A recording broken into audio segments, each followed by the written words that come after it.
kita harapkan dengan adanya antrian online ini, selain Vaskes kita bisa nyaman melayani, peserta juga bisa nyaman berobatnya. Alur layanan kita sekarang sudah dibuat sedemikian ringkas sehingga peserta itu bisa mudah, cepat, dan setara untuk mendapatkan pelayanan. Nah, harapan kita tentunya peserta bisa memanfaatkan layanan dari jaminan sosial ini secara baik dan dipergunakan oleh orang yang benar-benar membutuhkan. Kita jaga bersama program ini, karena kan program ini memang banyak dibutuhkan oleh orang yang sakit. Jadi kita harus jaga bersama, tidak mungkin hanya dijaga oleh BPJS Kesehatan saja. Kami mengharapkan semua pihak bisa ikut berkontribusi, karena ini kerjasama tim.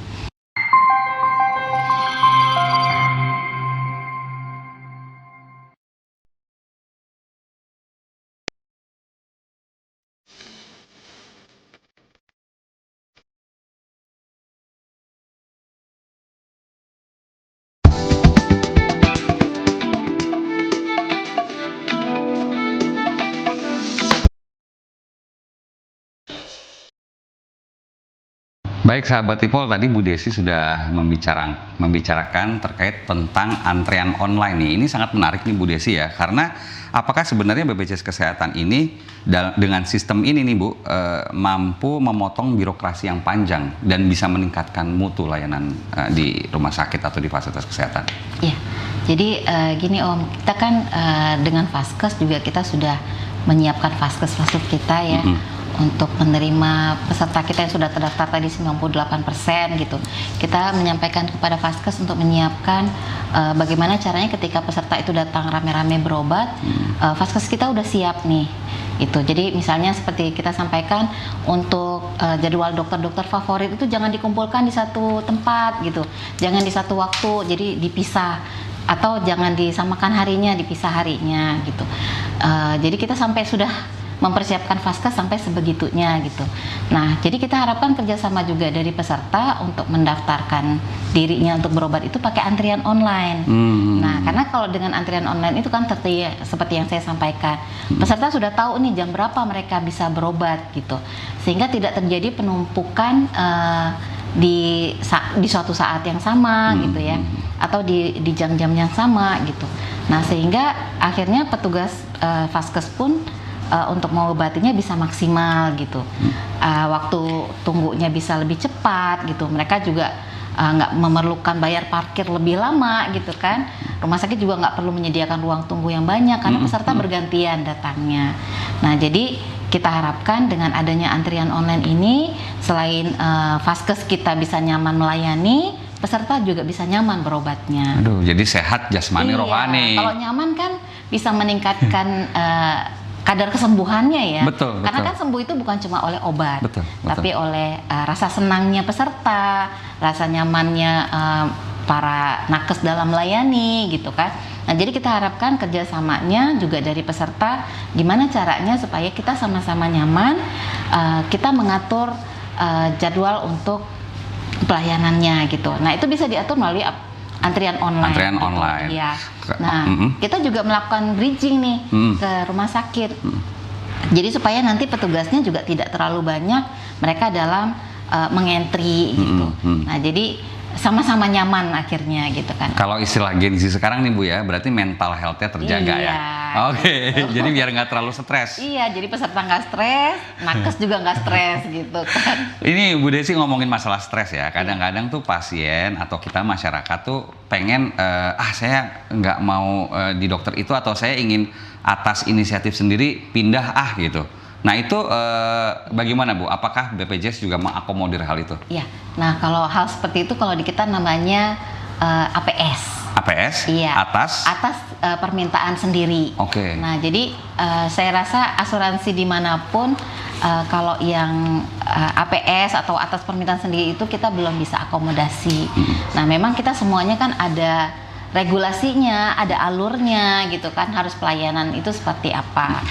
Namun kalau misalnya memang itu indikasi medis, memang sesuai dengan yang terapkan oleh dokter dipersilahkan. Oke. Asal itu bukan misalnya peserta misalnya nih seperti kasus melahirkan. Sebenarnya beliau bisa melahirkan normal tapi atas permintaan sendiri maunya disesar. Atau misalnya dirawatnya harus oleh profesor misalnya gitu ya. Atau saya nggak mau di rumah sakit B, saya mau di rumah sakit A gitu. Jadi sesuatu hal yang kita jamin di JKN ini pasti sesuai indikasi medis, bukan atas permintaan sendiri gitu. Konsekuensinya apa Bu kalau pasien APS atas permintaan sendiri? Apakah berarti dia harus membayar di fasilitas yang dia maui sendiri atau bagaimana? Jadi kalau misalnya seperti pengen sesar tadi ya misalkan. Ya, kalau itu, misalnya memang itu tidak sesuai indikasi medis itu tidak bisa kita jamin. Tidak bisa klaim dibayar, nggak bisa iya, ya? Oke. Atau misalnya peserta yang di kelas 3 gitu ya. Saya nggak mau di kelas 3, saya maunya naik ke kelas 1 atau VIP. Nah, kalau regulasinya kan kalau kelas 3 itu tidak bisa naik. Jadi ya tidak bisa kita jamin juga. Jadi pembayarannya harus pribadi. Harus ditanggung sisanya ya. Iya. Jadi sahabat Ipo kalau istrinya pengen lahiran tanggal cantik Iya, atau di rumah sakit tanggal tertentu, cantik. ya harus tanggung sendiri ya biayanya ya. Karena nggak sesuai indikasi medis. Oke. Ibu, kemudian kalau masalah peserta JKN yang mengalami kesulitan di rumah sakit, apa nih kontak? Apakah mengontak ke mana nih Bu? Oh iya. Jadi di setiap fasilitas kerjasama yang bekerjasama dengan kita sudah memasang poster. Ada petugas EP3RS yang mereka ada julukannya yaitu BPJS 1. Oh, oke. BPJS siap membantu, gitu ya, BPJS 1. Nah, itu ada namanya, ada wajahnya, ada nomor teleponnya yang bisa dihubungi gitu. Kemudian di sebelahnya itu ada petugas PIPP, petugas rumah sakit yang membantu peserta dalam menangani informasi dan keluhan. Nah, jadi ada 2 orang yang siap membantu peserta apabila memang menemui kesulitan di rumah sakit. Oke, jadi nggak usah khawatir ya. Iya. Pasti ada petugas-petugasnya dan mungkin ada call center atau gimana Bu? Call center juga bisa menghubungi call center 165. Juga ada yang tanpa pulsa juga ada bisa menghubungi gitu. Oke, Bu Desi, dari pengalaman Ibu Desi selama ini BPJS Kesehatan tuh melihat masyarakat biasanya faktor apa sih Bu yang utama yang menghambat terjadinya layanan gitu? Kalau dari sisi pesertanya apa nih Bu biasanya? Kalau yang pertama mereka biasanya kurangnya pengetahuan ya, bagaimana cara mengakses layanan. Sehingga mereka kadang-kadang nggak tahu kalau ini dijamin nggak ya, ini saya kalau mau berobat kemana ya gitu, atau hal-hal apa saja yang bisa dijamin atau tidak gitu. Tapi kalau untuk sekarang dibandingkan dengan awal kita ada BPJS tentunya sudah sangat banyak perubahan. Kalau dilihat dari angka peserta yang mengakses layanan kita tentu sudah sangat meningkat gitu ya. Bahkan dibandingkan sebelum COVID aja ini sudah 3 kali lipatnya mungkin ya gitu. Nah, jadi mereka sekarang sudah mengetahui alur, karena juga alur layanan kita sekarang sudah dibuat sedemikian ringkas sehingga peserta itu bisa mudah, cepat dan setara untuk mendapatkan pelayanan. Oke, jadi masyarakat juga dalam hal ini peserta harus terus-menerus menggali informasi, literasinya harus ditingkatkan juga gitu ya Bu ya. Kalau sekarang kan informasi bisa dapat gampang di mana-mana gitu ya. Dari mana saja, dari mana aja HP bisa juga bisa ya. Iya. Oke. Kalau begitu tadi dari sisi masyarakat, sekarang kalau dari sisi pemangku kepentingan, harapan dari BPJS Kesehatan seperti apa nih Bu ke pemangku kepentingan? Jadi selama ini kerjasama kami dengan seluruh stakeholder, seluruh pemangku kepentingan sudah sangat baik. Kita bekerja sama dengan Sudinkes, dengan ada Persi, ada Irsjam, ada PKFI, kemudian juga persatuan-persatuan dari spesialisasi gitu ya. Jadi kita sudah menjalin hubungan baik dan kita harapkan ke depannya bisa lebih meningkat kerjasama kita sehingga mutu layanan kepada peserta bisa kita tingkatkan. Jadi peserta juga bisa mendapatkan pengobatan yang efektif, kemudian pelayanan biaya kesehatan juga bisa efisien gitu ya. Oke, kalau misalkan untuk harapannya sendiri ke masyarakat terakhir ini Bu, apa nih Bu? Nah, harapan kita tentunya peserta bisa memanfaatkan layanan dari jaminan sosial ini secara baik dan dipergunakan oleh orang yang benar-benar membutuhkan. Kita jaga bersama program ini karena kan program ini memang banyak dibutuhkan oleh orang yang sakit. Jadi kita harus jaga bersama, tidak mungkin hanya dijaga oleh BPJS Kesehatan saja.